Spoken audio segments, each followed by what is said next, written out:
The alien ship appeared on a Tuesday morning. It came from nowhere, sliding into orbit above Earth like a dark mountain made of metal and light. The ship was massive, bigger than any city, and it just sat there in the sky, silent and waiting. Remembered that day clearly. She was in the training facility when all the alarms started screaming. Every screen in the building showed the same thing: an unknown vessel holding position 30,000 kilometers above Earth. Within hours, every military base on the planet was on high alert. Every news channel showed the same image of the dark ship blocking out stars. The first contact attempt started immediately. Earth sent radio signals, laser communications, mathematical sequences, everything humanity could think of. For 3 days, the ship said nothing. It just waited. Then on the fourth day, it finally responded. The message came through every communication channel at once. Every radio, every television, every computer screen on Earth showed the same words in perfect English, Chinese, Korean, Spanish, and dozens of other languages. "We await the return of Engineer of Earth." That was all it said, just those 8 words repeating over and over. Felt her heart stop when she heard the name. Her brother, the brother everyone told her was dead. The world went into chaos. Government officials argued about what to do. Military leaders wanted to attack. Scientists wanted to study. Diplomats wanted to negotiate. But the ship would not respond to anything except to repeat its message. "We await the return of Engineer of Earth." Pushed through the crowds at the Space Defense Corps headquarters. Her uniform was wrinkled, her eyes red from not sleeping. She had been trying to see Commander for 2 days, but he kept refusing her requests. "I need to speak with you, sir," she said when she finally cornered him in the hallway. "About the message, about my brother." Commander was a tall man with gray hair and tired eyes. He looked at her with something like pity. "Lieutenant, we've been through this. Your brother died 5 years ago. The Horizon's Edge was destroyed. There were no survivors." "Then why is that ship asking for him?" demanded. "Why would they come here looking for a dead man?" "We don't know," admitted. He rubbed his face with both hands. "Maybe they have old information. Maybe they don't understand that he's gone. Maybe it's some kind of trick." "Or maybe he's alive," said quietly. Looked at her for a long moment. "Don't do this to yourself. Don't build up hope when—" "The ship knows something we don't," interrupted. She pulled out her tablet and showed him the data she had been collecting for 5 years. "Look, I've been tracking every piece of debris from the Horizon's Edge. The explosion pattern was wrong. The wreckage field was incomplete. His escape pod was never found." "Just look at it," she pleaded. "Please." Took the tablet. He was quiet for a long time, scrolling through her research. Finally, he handed it back. "Even if you're right, even if somehow he survived, where has he been for 5 years? Why didn't he contact us?" "I don't know," admitted. "But that ship does. They've been waiting for him. That means they know he's alive. That means they know where he is." The next day, Earth sent a new message to the alien ship. They asked direct questions. "Is alive? Where is he? How do you know him? Can you bring him back?" The ship responded with the same 8 words. "We await the return of Engineer of Earth." Days turned into weeks. Weeks turned into months. The ship never moved. It never attacked. It never did anything except sit there and wait. And every day it broadcast the same message. People started calling it the waiting ship. Some feared it. Some tried to forget it was there at all. But everyone knew about the ship and the name it kept repeating. Couldn't forget. She spent every free moment researching, analyzing, searching. She looked at the ship's design, trying to find clues about what kind of aliens built it. She studied the message, looking for hidden meanings. She reviewed everything known about the Horizon's Edge mission, looking for connections. One night, 3 months after the ship arrived, she found something in her brother's old apartment. She had kept his place exactly as he left it, unable to let go. In a box under his bed, She found old journals from when was just a boy. Most of the entries were boring. Notes about school, drawings of machines, ideas for inventions. But then she found an entry from 25 years ago, when was 12 years old. "I met someone amazing today," the entry read in her brother's messy handwriting. "I was hiking in the mountains and found a crashed ship, not human. Inside was a person, but not like us. He was tall and his skin was gray-blue. He was hurt. I helped him fix his ship. He taught me things about engines that nobody on Earth knows. His name is hard to say. Sounds like, he said if I ever need help, his people would come. He gave me a small device before he left. He called it a life beacon. I keep it in my toolkit always." Read the entry 3 times. Her hands were shaking. A life beacon, a promise, an alien friend from decades ago. She ran back to headquarters with the journal. Commander read it with wide eyes. "If this is true," he said slowly, "then the ship isn't here to invade. It's here because of a promise." "We need to tell them," said. "We need to tell the ship that we're looking for him too." That night Earth sent a new message. "We are searching for, he is lost, but we have not given up. Please help us find him." For the first time in 3 months, the ship responded with something different. He activated the beacon 5 years ago. His life sign ceased near 442. We searched but could not locate him. We will wait until he returns or until we have proof of his final rest. This is our oath. Felt tears on her face. The aliens had been searching for her brother. They couldn't find him either, but they wouldn't leave. They made a promise to a 12-year-old boy in the mountains, and they were keeping it. "Then we search together," Earth replied. The ship's response was immediate. "Agreed." High above Earth, the waiting ship remained. But now it was no longer alone in its vigil. Humanity joined the watch, hopping against hope that somewhere in the vast darkness of space was still alive. Still fighting. Still trying to come home. The station was dying when found it, or maybe it found him. After 5 years, he still wasn't sure. He remembered the day the horizon's edge died. The spatial anomaly had appeared without warning, a tear in space that pulled at the ship like a hungry mouth. The captain had ordered everyone to the escape pods, had made it to Pod 7 just before the ship broke apart. The pod had drifted for 4 months. 4 months of staring at the darkness, rationing food and water, watching the power slowly die. The distress beacon was broken. The navigation system was fried. Could only sit and wait and hope. Then, when the pod's last battery was down to 2%, he saw it.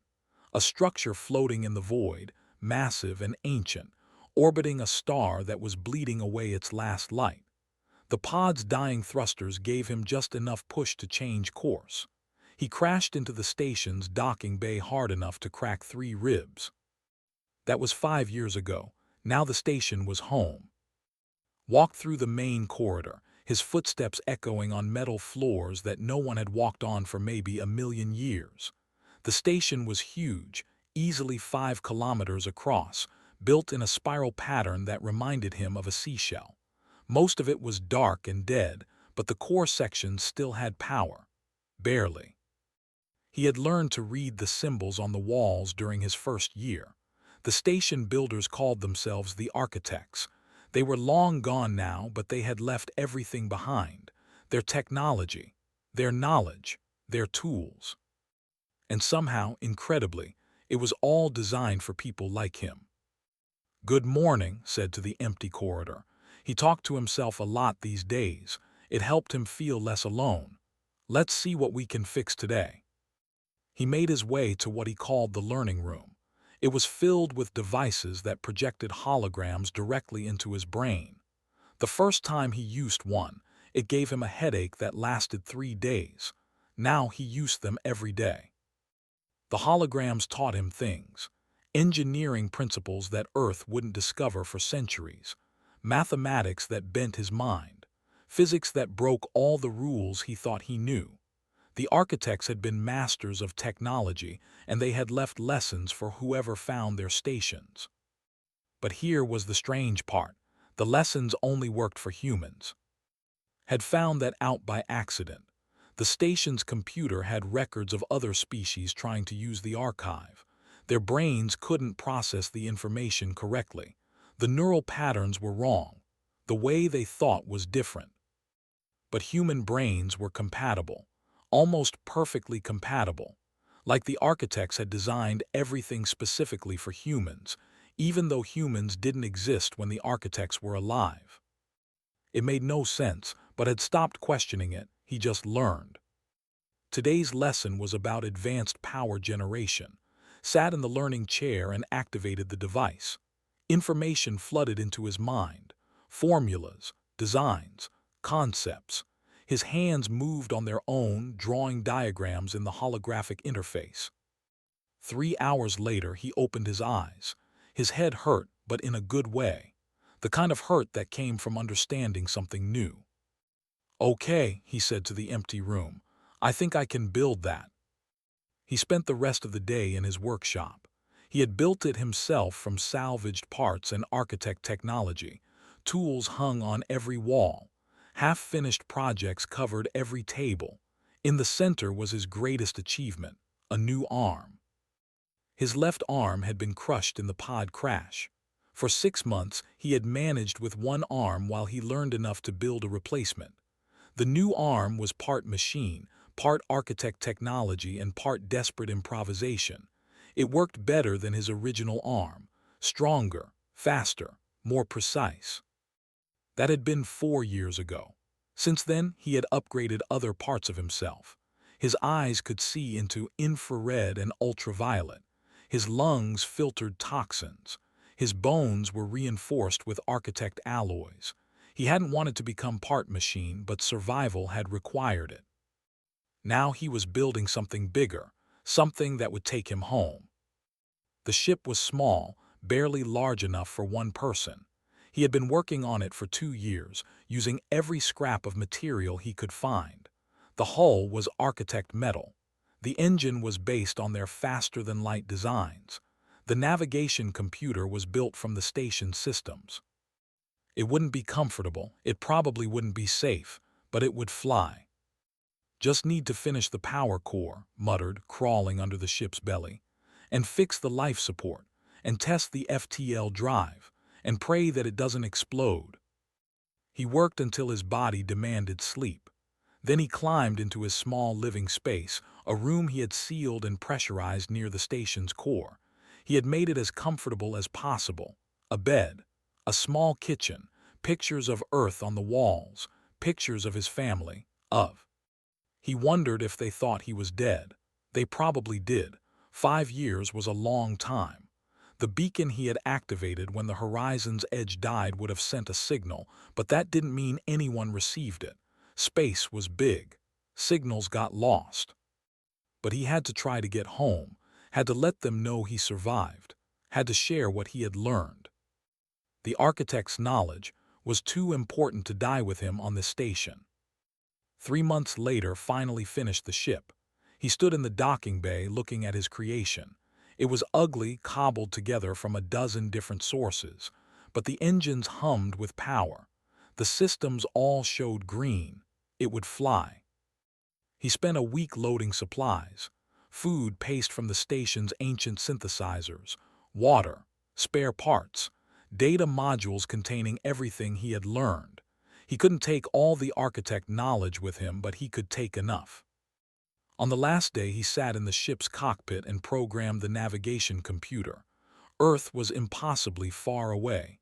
Even with the FTL drive, it would take months to get home, but he had the coordinates. He had the power. He had the will. "Time to go home," he said.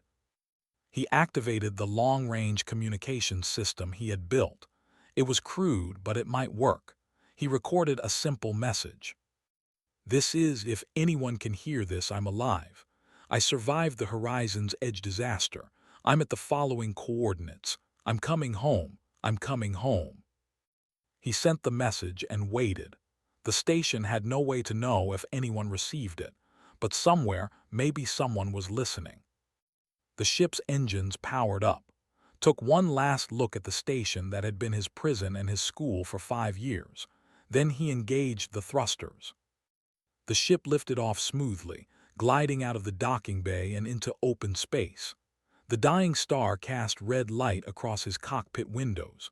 Behind him, the station grew smaller and smaller. "Thank you," said to the architects, wherever they were. "I'll make good use of what you taught me." He plotted his course, engaged the FTL drive. The universe stretched and twisted around him. He was going home. What he didn't know was that his message had been received, not by Earth, but by something else, something that had been searching for him for 5 years. High above Earth, the waiting ship detected the signal. After months of silence, after years of searching, they finally had confirmation. Engineer was alive. And he was coming home. 25 years earlier, in the mountains of Korea, a 12-year-old boy found something impossible. Had hiked up the mountain alone, which his parents would have been angry about if they knew. But he liked being alone in the forest. He liked the quiet. He liked looking at rocks and streams and thinking about how things worked. He was following a deer trail when he heard the sound. It was like thunder, but wrong. Thunder rumbled. This sound was sharp and metallic, like something breaking. He ran toward it. In a small valley between 2 peaks, he found the ship. It was small, maybe the size of a bus, and it had carved a deep scar into the earth when it crashed. Smoke rose from cracked panels. Strange lights flickered across its surface. It looked like nothing had ever seen. Definitely not human. He should have been scared. He should have run to tell adults. But he was 12 and curious, and the ship was the most interesting thing he had ever found. He climbed through the torn hull. Inside was dark and hot. Cables hung from the ceiling, sparking. Alien symbols glowed on the walls, and in the pilot's seat was a person. Not human, though. The person was tall, even sitting down. His skin was blue-gray and smooth. He had 4 fingers on each hand. His eyes were large and dark, and they looked at with pain and surprise. "Hello," said, because he didn't know what else to say. The alien's mouth moved. Sounds came out, but not words understood. The alien pointed at his side. Dark blood was leaking from a wound. "You're hurt," said. He pulled off his backpack and took out his first aid kit. His father had taught him basic first aid. He didn't know if it would work on aliens, but he had to try. The alien watched as cleaned and bandaged the wound. He didn't try to stop him. Maybe he understood that was trying to help. Over the next hour, tried to talk to the alien. He pointed at things and said their names in Korean and English. The alien listened carefully. He pointed at himself and said something that sounded like. Repeated, the alien nodded. Pointed at the ship's broken console and made a sad sound. Then he pointed at himself and at the sky. He wanted to go home, but his ship was broken. "Can you fix it?" asked, even though probably couldn't understand. But seemed to understand the question. He shook his head. Then he pointed at the ship, then made a questioning gesture. "You want me to help fix it?" asked. Nodded. For the next 3 months, visited the valley every day after school. He told his parents he was joining an after-school club. He snuck tools from his father's garage. He brought food and water for. And slowly, carefully, they fixed the ship together. It was the best education ever received. Couldn't speak Korean or English well, but he could teach through doing. He showed how the ship's engines worked, how power flowed through systems that used principles Earth hadn't discovered, how to repair circuits that operated on quantum principles. Learned more in those 3 months than in years of school. His mind soaked up the knowledge like a sponge. He understood things he shouldn't have been able to understand. It was like the technology made sense to him in a way it shouldn't. Notice this too. One day, while they were calibrating the navigation system, spoke in halting Korean. "You understand. Fast, very fast, your people, special." "Special how?" asked. Struggled with the words. Finally, he pulled up a hologram from the ship's computer. It showed a DNA helix. Then it showed dozens of other shapes, DNA from different species. Most of them were completely different from human DNA. But one ancient species had DNA that was similar, very similar. Old Ones said, pointing at the similar DNA. Architects gone now, but they make seeds of life, your people, from their seeds. Stared at the hologram. Are you saying humans are related to an ancient alien species? Nodded, brain same, think same, build same, you, builder people. It was too big to understand, too impossible, but looking at the DNA comparison couldn't deny it. Is that why I can understand your technology? He asked. Yes, said, architect things, made for architect minds. You have architect mind, not same but close enough. On the last day when the ship was finally ready to fly, gave a gift. It was a small device, smooth and silver, that fit in the palm of his hand. Life beacon, explained. You keep if you die in space. Beacon call my people, we come, we find you, we bring you home. Why asked, why do this for me? Put his hand on shoulder. You saved me, you learned from me. You are builder like old ones. My people honor builders, always, you need us, we come, this is oath. What if I never go to space? Asked. What if I stay on Earth? Smiled, which looked strange on his alien face. You will go. Builders always build, always explore, always reach for stars. You will go, and if you need help, we will come. That night, ship rose into the sky in silence, watched it disappear into the stars. He held the beacon in his hand and wondered if he would ever see his alien friend again. He kept the beacon. He kept it through high school, through university, through his training as an engineer. He kept it in his toolkit when he joined the Horizon's Edge mission. A reminder of a promise. A reminder that somewhere in the universe, someone cared enough to make an oath. When the Horizon's Edge exploded, when was dying in his escape pod, the beacon activated automatically.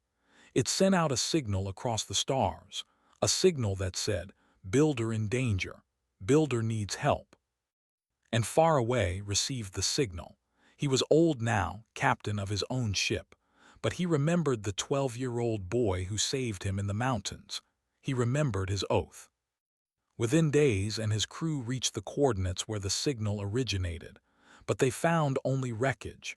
No escape pod, no body, no trace of the spatial anomaly had scattered debris across light years.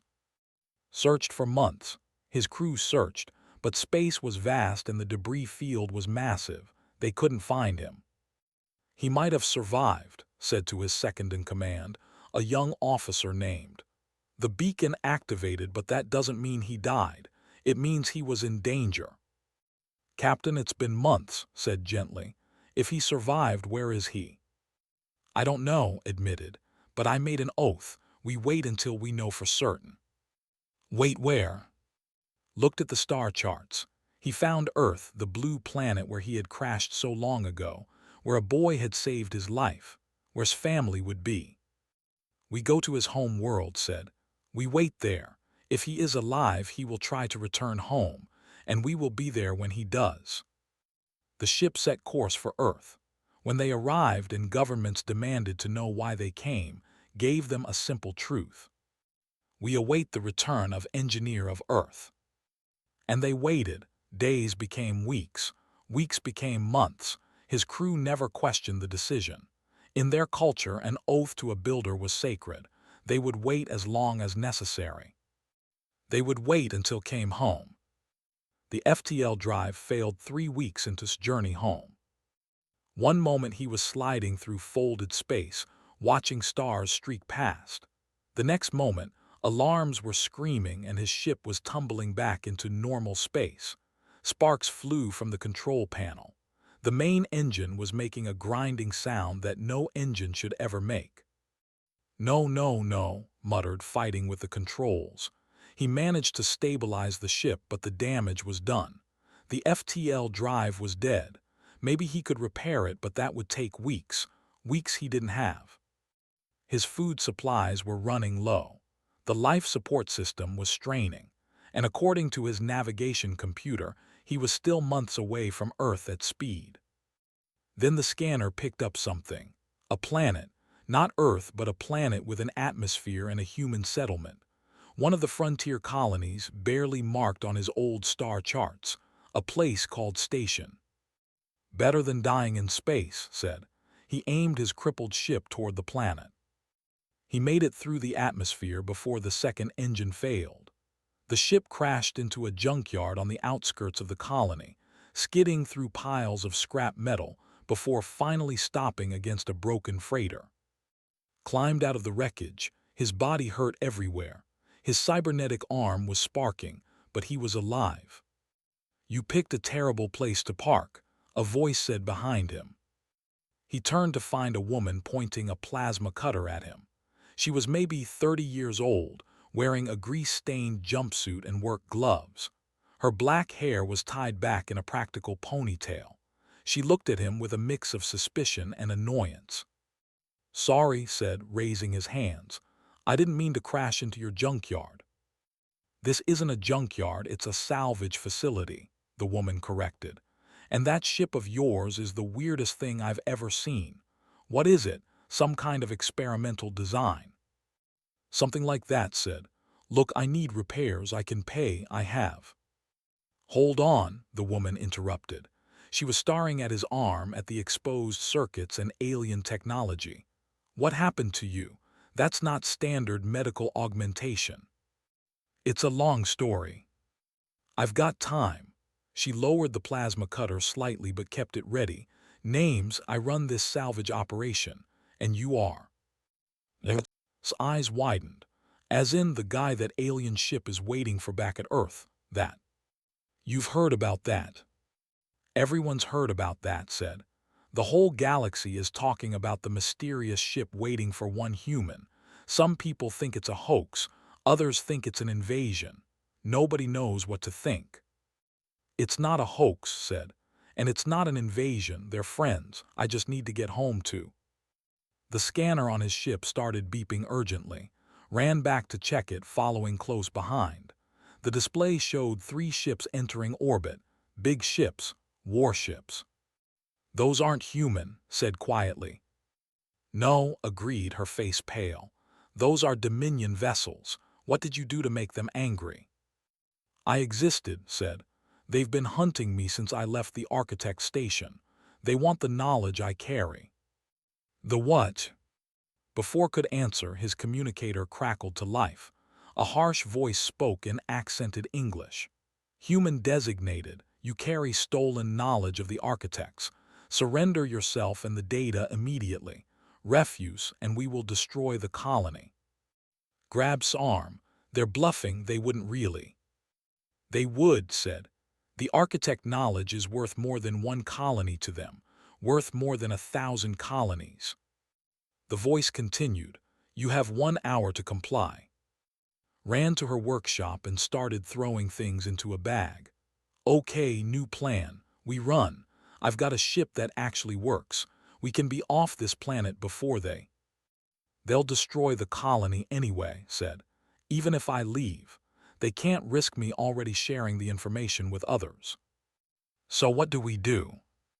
Looked at his crashed ship, at the salvaged parts, at its workshop full of tools and equipment. An idea started forming in his mind. A crazy, desperate idea. How fast can you install a power core? He asked. Depends on the core. Why? Because we're going to teach a lesson about underestimating builders. They worked frantically for the next hour, pulled the main power core from his ship and helped install it into her vessel, a fast courier ship called the Dancing Wind. But he didn't stop there. He started adding other systems, weapons he had built using architect principles, shields that operated on frequency patterns they wouldn't expect, navigation systems that could calculate jumps faster than any military computer. This is insane, said, welding circuits together while worked on the weapons array. These designs don't follow any engineering standards I know. That's because they're based on architect technology, explained. Humans can understand it intuitively. Our brains are compatible with their design philosophy. You're telling me humans are genetically programmed to understand ancient alien technology. Something like that. The hour was almost up when they finished. The dancing wind looked the same from the outside, but inside it was completely transformed.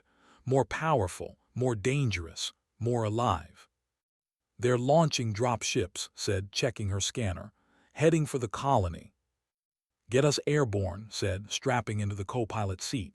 "Time to see if this works." The dancing wind lifted off smoothly. Hands flew over the controls with practiced ease. "I'm a salvage pilot, not a fighter pilot," she said nervously. "Just fly, I'll handle the weapons." The drop ships came at them like angry hornets. Energy weapons lit up the sky, threw the dancing wind into a series of evasive maneuvers that would have made any military pilot proud. Fired back with the new weapons, using targeting algorithms that predicted where enemies would be, not where they were. One ship exploded, then another, the rest scattered in confusion. "How did you do that?" demanded. "The weapons aim where they're going to be, not where they are," explained. "Basic architect combat principles." They punched through the blockade and reached orbit. The three warships were waiting, massive, intimidating, armed with enough firepower to level continents. "Okay," said, "now we really run." "No," said, "now we fight." "Are you insane? We're one small ship against three warships." "They don't know what we're capable of," said. "And we have something they don't, architect technology designed for human minds." The warships opened fire. Walls of energy beams converged on the dancing wind, but activated the shields and they held. The shields didn't block the energy, they redirected it, using the enemy's own power against them. Laughed in disbelief. "That's impossible." "No," said with a grin, "that's architect engineering." For 20 minutes, they danced through space. Flew like she was born in a cockpit, using every trick she knew. Operated the weapons and shields, making calculations that seemed to come from nowhere, understanding systems he had only learned weeks ago. They couldn't destroy the warships, but they didn't need to. They just needed to prove a point. Finally, the commander sent a message. His voice was filled with shock and anger. "What are you? What have you done to your ship?" "This is human ingenuity," replied. "This is what happens when builders have the right tools. Tell your people, humanity is learning. We're learning fast, and we won't be easy prey." The ships retreated. They would be back eventually, but not today. Today, they had learned to fear what humans could become. Set course for Earth. The dancing wind jumped into FTL, leaving the far behind. "You saved my colony," said quietly. "We saved it together," corrected. "So what happens now?" Looked at the star charts showing the route to Earth. "Now we go home, and we show humanity what they're capable of." The dancing wind dropped out of FTL at the edge of Earth's solar system, stared at the blue planet through the, feeling emotions he couldn't name. Home. After 5 years, he was finally home. "There's your welcoming committee," said, pointing at the massive ship in orbit. The waiting ship, dark and patient, exactly where it had been for 3 years. Before could respond, his communicator exploded with signals. Earth's defense network demanding identification, military channels ordering them to state their purpose, and one signal that cut through all the others. "Is that really you?" It was voice shaking with emotion.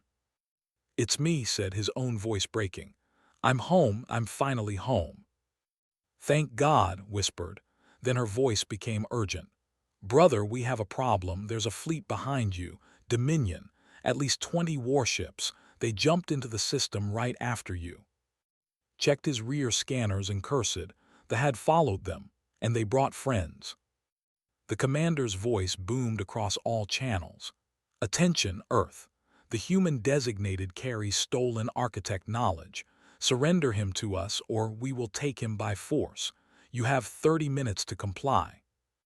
On Earth, alarms screamed across every military base. Commander watched the fleet with growing dread. 20 warships against Earth's small defense force. It wasn't even close to a fair fight. "Get me a line to the waiting ship," ordered. A new voice came through, speaking perfect English. It was older but still strong. "Commander, my crew and I stand ready to defend Engineer, but we are only one ship." "One ship in Earth's defense force," corrected. "We protect our own." Was already in her fighter, leading her squadron toward the incoming threat. Other pilots followed her. Ships launched from stations across the planet. It wasn't enough, but they would fight anyway. Watched it all unfold from the dancing wind. His people preparing to die for him. His sister leading the charge. The alien friend who had waited 3 years keeping his promise. "I can't let them do this," said. "You can't stop them either," replied. "What are you going to do, fight 20 warships by yourself?" "No," said slowly, an idea forming. "But I can give everyone else the tools to fight." He opened a channel to every Earthship, to the defense stations, to Commander himself. I'm sending you something. Data packets containing architect technology, weapon upgrades, shield modifications, engine enhancements. Install them now. Your ships can handle it. Your people can understand it. Trust me." "That's impossible," said. "We can't integrate alien technology in minutes." "You can if it's architect technology," interrupted. "It's designed for human minds. Just trust your instincts. Let the technology guide you." He sent the data. Terabytes of information flowing to every ship, every station, every defense platform. Engineers across Earth stared at the designs and felt something click in their minds. Understanding came not through study but through intuition. Their hands moved almost on their own, making modifications, installing upgrades, improving systems in ways they didn't know were possible. In her fighter, watched her weapon systems transform. New targeting protocols appeared, new power distributions, new shield frequencies. It all made perfect sense, even though she had never seen anything like it. "This is incredible," she breathed.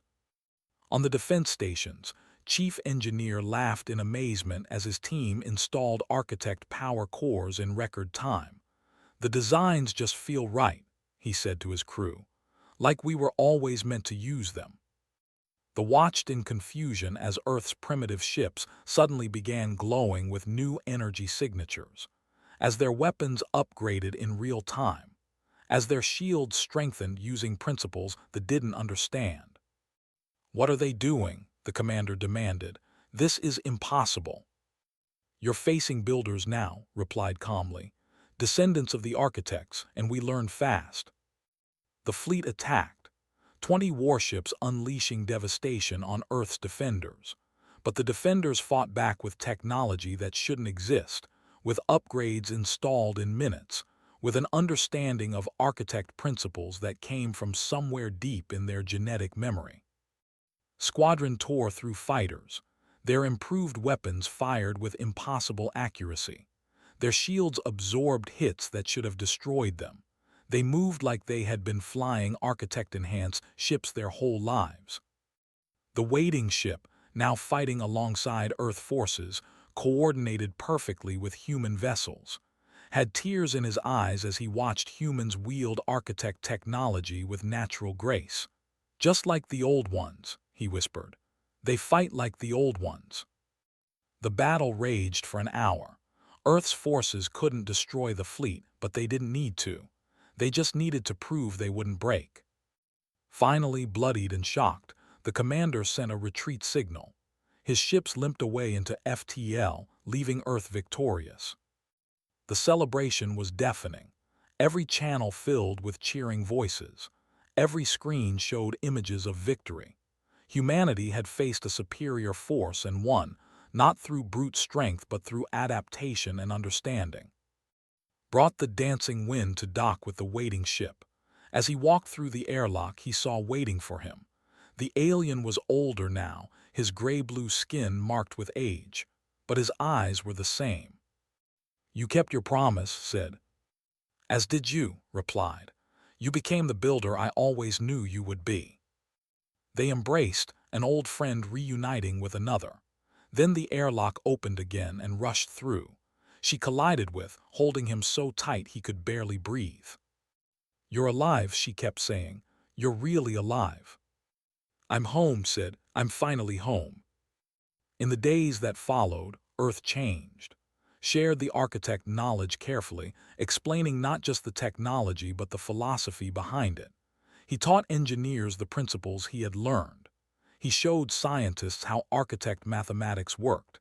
He helped humanity take its first real steps toward becoming a builder species.